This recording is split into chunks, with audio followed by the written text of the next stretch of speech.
You're listening to How I Sell, a podcast built for early career sales professionals. You'll hear stories, best practices, and guidance from top sales leaders on what it takes to become a sales superstar. Today's episode is made possible by Ramped Careers. Ramped is on a mission to build the next generation of workforce-ready talent.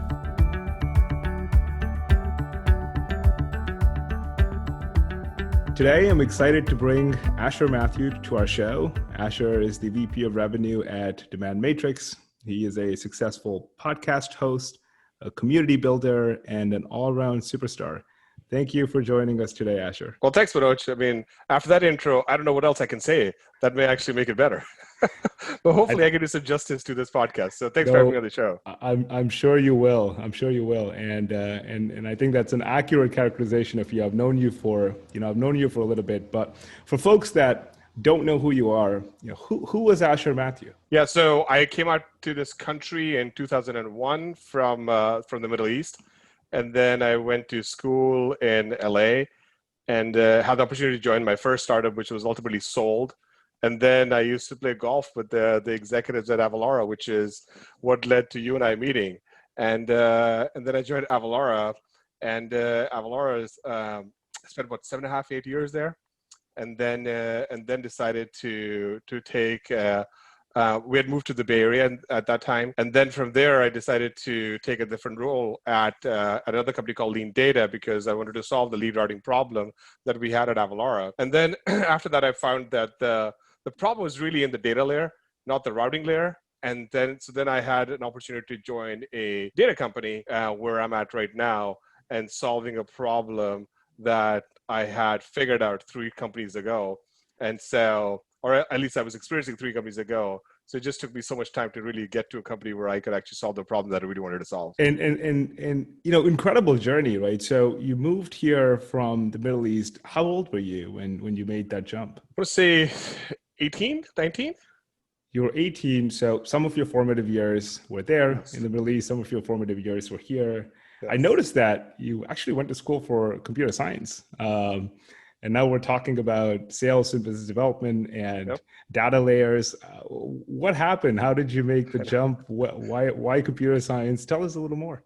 Yeah, so when I went to school for computer science, there was a course in artificial intelligence, which is what everybody took and wanted to take because even back then, AI was hot. It just took I think, 20 years or 15 years for AI to become commercialized the way it is today, right? So I went to school for computer science because a whole bunch of lawyers and doctors and anybody that wanted to work with logic went to computer science outside of just core engineers as well, right? Yeah. And so I finished school, and then I actually go to get hired as a technical support evangelist or a technical support rep. Yeah. And then I do this gig for 3 or 4 months, and then I'm thinking, wow, there's no way I can do this for the rest of my life. And so at that point in time, I became part of the statistic, which is 70% of the people don't actually do what they don't do in their careers what they went to school for. And so I decided to pivot into something else, and that pivot just became sales. But then I went from a technical support representative to a sales engineer to a salesperson to a channel sales manager, all at the same company, because I do believe in sticking around at companies, at least in your early days of your career, so that you can learn a lot more and then you can have a greater impact, because it does take multiple years for you to see the impact of your work. It's funny because I have a little bit of the same journey. I started out doing accounting and then went to law school and then started selling software. And here you and I are having this discussion today. Right. It's interesting that you mentioned, when you started out, you have a perception of what it is that you want to do. And turns out that's not it. And I think a lot of folks are in the same boat. What was your thinking, right, when you hit that roadblock 3-4 months in, out of college, great program, you're clearly motivated, feel like it didn't work out. How did you make the transition? Did you talk to anybody? How did you jump from that to saying, all right, I'm going to go try something else? Yeah. So what I would say is I've always been blessed by having people who, whether they felt sorry for me or saw something in me, mentored me, which I think was great. And I have a list of all of them, right? And in the blog post that we do for this thing, I'll actually list all of them and say thank you to them, because I could not have made it to this point if I did this all by myself. And a lot of those people are still I'm still connected to, and they help me. But I would say this, that the plan that I'm on, I had an inkling about it from when I was 16, because I wanted to do something that was or play a role where I would create something or build something, and that's what brings satisfaction to me. Mm-hmm. Mm-hmm. And has that desire been the same since you were 16? Has that changed over time? Have you learned? I'm sure you've learned new things, but fundamentally, are you still the same person you are at the core, or have you changed quite a bit? Yeah, we should probably ask that question to my wife, or maybe my mom. But I will say so. The energy, I would say, that I had, or the yearning that I had to go create something, Yeah. I still have. How it manifested, as we all know, and you've known me for quite some time, is I was in a technical role. Then I went into a technical / business role because I wanted to build the communication gap together. And then I went into a pure business role, right? And that's where I'm today. And you mentioned that there have been others that have helped you in the process, others that have mentored you, and I think that there's something to it. Although I also believe that for such a big number of people to go out of their way and help you, they must have seen something in you, and you must have figured out a way, whether you did that knowingly or unknowingly, on cultivating those relationships. I don't think that was luck, and I don't think it was all happenstance. Maybe one person, maybe two people, but it looks like there were a lot. What advice or guidance would you have for early career professionals that are looking to learn from others that are seasoned, and looking to grow from feedback from them? How did you make it work? It took me some time to get to this framework, but I have a framework, right? And the way that you can get to learning is through education, exposure, and experience. That's my framework. Mm-hmm. And at any given point in time, I'm always optimizing for one or the other or all three for myself. And I'm also trying to optimize for one or the other or the third, all three, for the person that I'm in connection with. Because we're all teaching each other something, right? And if you spend enough time calling people, and in my case, an enormous amount of time calling people, you'll find that every one of those folks will teach you something, right?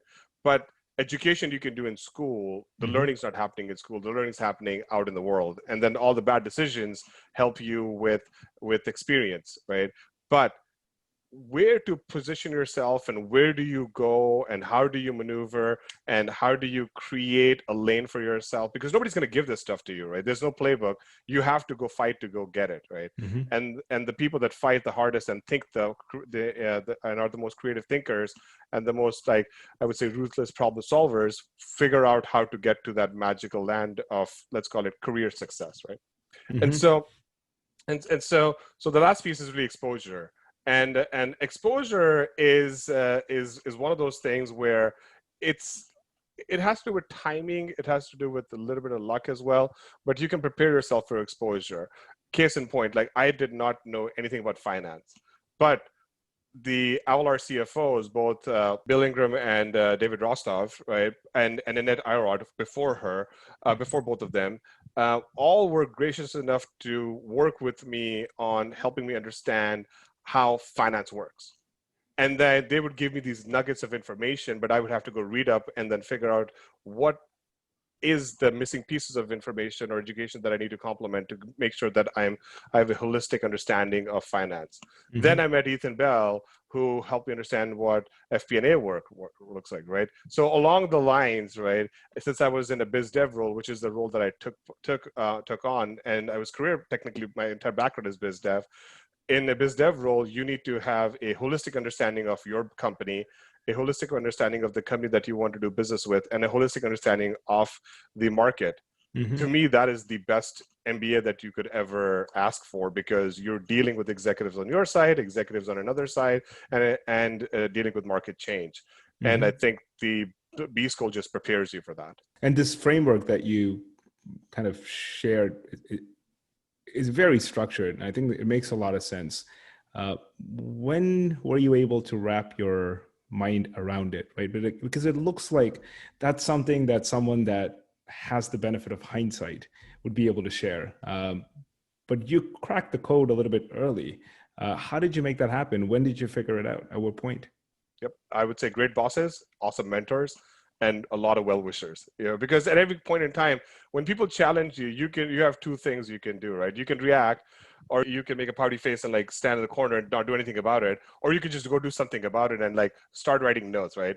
So one of the other things that I do every year is I write all of the learnings from the year and all the misses from the year on a whiteboard. And then I start to create frameworks, because the frameworks give you a mental model, and that mental model allows you to eloquently explain what you're doing and why you're doing it. Right? That creates a bridge for people to connect with you on. Once other people understand what you're doing and why you're doing it, now they're in a position to help you. But if you don't, like, just like in sales, right, we have to create champions. In life or in career, you have to enable your mentor to properly help you, or enable your sponsor to position you in places where you could do something and gain that exposure or gain that experience, right? But there's got to be a mental model. There's got to be a framework that you can explain to people about who you are. In that journey, there's a lot of character building, personality building, situational awareness, like all of these other things that you just have to do to go through it. I will say this, that all of those people that you are going through your life/career with, where you are learning about yourself and about them, keep those people close to you. And it's important, because you're going to learn a lot about yourself and a lot about people, but you have your entire life to live with all those people. We live in tech.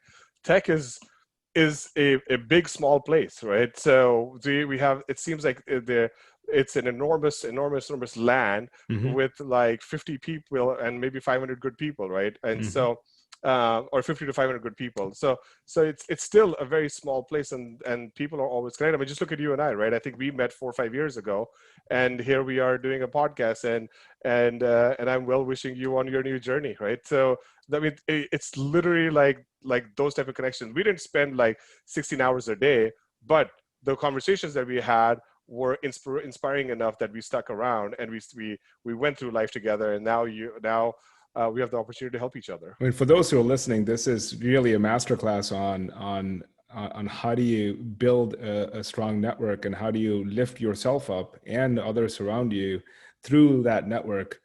Asher, I'm going to read out a bunch of just words, right? And tell me what you think of them. Extremely motivated, master networker, industrious, dependable, good golfer, truly cares about people, intently listens to the needs of others. Do any of these ring any bells? Yeah, I think they're talking about my wife or my mom or my dad. They are not. They might be, but these are not my words. These are what 20 other people have said about you, and these are incredible skills to build. How many of these skills came to you naturally? I want to demystify this a little bit, right? Because unless people ask, no one knows, is Asher a naturally gifted person, or did he have to, bust his rear to get to this point? Of these skills, which I think you'd agree are probably what separates you from the average person, how many of these came to you naturally, and how many of these did you have to work towards? Yeah, so I think the networking piece came from my family, because we made it a rule that we would go to church every single Sunday, no matter what. And after church, there's always hey, let's get tea and biscuits, or get some cake, or hang out with people. So you have to go meet with people, right? And in Pakistan, where I'm from, there's a very small Christian community, so you have to know everybody. And so my parents basically instilled this culture of building relationships with other people. Obviously, building good relationships is a learned skill, because you're just not going to be born and you're like, oh man, I'm like the best relationship builder in the whole world. And then, there is a meaningful relationship, and there's just a passerby relationship. There's like all these different types of relationships, right? But at the end of the day, you really need to know what type of relationship builder you are and how long do you want to hold what type of relationships, right? In that journey, you're going to learn about awareness, which I will say I sucked at awareness, right? Like I would piss people off without not even knowing them, right? And it's funny to hear what you say, and then I think I'm the worst at it, right? Because I have to strive constantly to just make a meaningful difference and inspire people every single day, because I think that's the biggest gift that you can pass on. Because if you can have a 5-minute conversation with a person and that person is truly inspired to do something, right? Not just all this thought leadership, but to actually do something with their life or just do something, I think that is probably the best gift that you can pass on. And in my life, I'm just trying to do for other people what other people have done for me, so that there's something that the gift goes on and other people are blessed by it. That's such an incredible perspective. The mentality of wanting to give first, and the mentality of believing that this truly is a virtuous cycle is something that I think the world needs a lot more of for reasons that are not so great. For some reason, folks have just embraced this notion that the sales has to be transactional or relationships have to be transactional, and they really don't have to, right? And to your point, you and I have had, a handful of interactions, and yet, we've stayed in touch, and I, for certain, will always look for ways to be helpful to you. And I'm sure that you'll do the same for me. And I think your take on the value of building and nurturing a relationship is super critical. Switching gears a little bit, right? Going from all the skills that you've kind of picked up over time and applying them in a more tactical manner to sales and business development, which seems to be a central theme to what you've done for the past, I'd say, 8 years or so. What's one sales tip that you would like to share for folks that are just starting out their careers and they have a long journey ahead? What's one tip that you can share with them? Yeah, so I'll share one with you that I'm still working on. And I think again, sales is like one of those mental games, if you want to call it like that, right? Because you have to have fun in everything you do. I certainly believe that, right? That you have to keep on practicing, and because the concept of sales may be the same, but how it's done is different in different times. Case in point, like where we are today, right? There's no more trade shows. So there's no more you and me hanging out for like 4 hours because I have a family, you have a family, kids are going to cry, dog's going to bark, right? Like we have to do all of those things, right? Mm-hmm. But the one thing that's actually super interesting and that I'm working on reading up on today or in these times is, how do you develop a champion? So if you look at all the sales material out there and all the sales methodologies, right, there's always hey, figure out what your product impacts, figure out the pain, figure out who has influence, figure out who is a decision maker, right? There isn't enough material, or at least since I have a renewed interest in this topic, right? There is how do I develop a champion? Not interact with a champion, not get acquainted with a champion, mm-hmm. but develop a champion. And there's as much research work in the company that needs to be done, or on the company that needs to be done, and you have to do a similar amount of work on figuring out who this person is, where you do need to build a relationship to understand the person and then equip them so that even when you're not there, they're doing an amazing job for you, right? So I would say the tip that I would give people is to slow down. And when you are connecting with the 3 or 4 people in an organization, ask them point blank, like who has the ability to be a champion and what else have they championed in the organization? What change has somebody brought in, right? Mm-hmm. When you hear the stories, you'll know whether the person who you think should be a champion is really a champion or not. Mm-hmm. And then when you find that out, then spend time with them, understand who they are as a person, and then naturally weave in what you're trying to do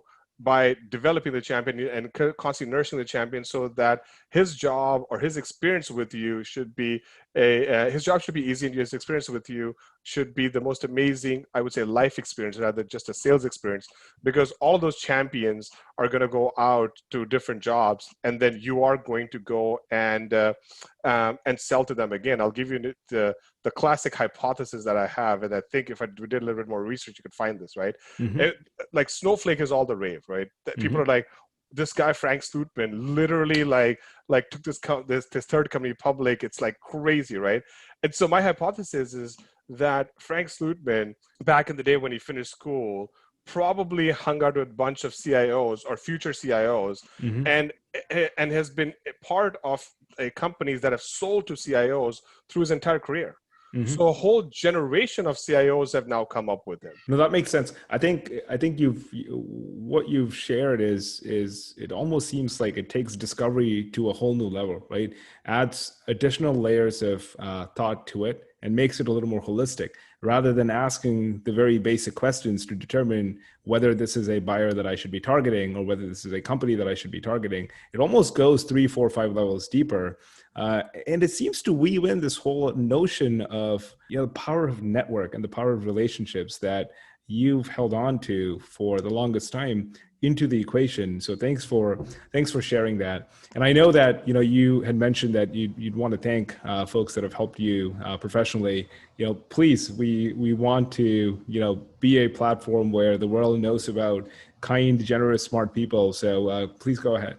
Yeah, sure. So we'll start from like Simon Lamb, Beth Wabama, Jennifer Muniz, all the way to like Pat Fall, Jay Dubler, Blaise Casillas, who by the way too, and Saad McFarlane, Marshall Kushner, Greg Chapman. Like there's a list of people that I know that I've interacted with, like folks like David Rostov or Annette Irod or Tom Pogacki, and also my friends like Mike Alpert and Matt Cantelis and Liz Anderson and Pat Fall, who also you and I both know, right? Yeah. And then at Lean Data, I had the pleasure of working with Rachel and with Larry, with Evan, with Brian Burkett, with like again all these amazing people, right? To now I'm at DemandMatrix where I have Mithul and Milind and Mark and Jeet and all these guys that are helping build such an amazing journey together, right? But then outside of this are like a bazillion CEOs that have helped me, and another bunch of executives or investors out there. So I mean, I could put a list together, right? But actually, it may just be easier just to go to my LinkedIn profile because they're all there also. Yeah. And so, but I'm super duper thankful to all of these people that spent their time with me because I didn't know them, right? Like I don't, and again, I don't come from a extremely wealthy family where you have this amazing network that's already set up for you. I actually had to go build all of this myself, but all those people took a chance at me. So for that, I'm truly grateful. That's such a wonderful story. And I'm going to ask you one last question since it's 2020 and hindsight is 2020. If you met a version of yourself 15 years ago, knowing what you know today, if you could only share one thing with that version of Asher, what would you tell him? Be more aware. We will reserve another podcast session with you to talk about all of your awareness stories from your younger days. But absolutely happy to help. Thank you for your time, Asher. I know we've kept you longer than we had planned. Very much appreciate you spending time with us. No problem. Thanks for having me on the show, guys, and good luck with your journey. Amazing. Thank you.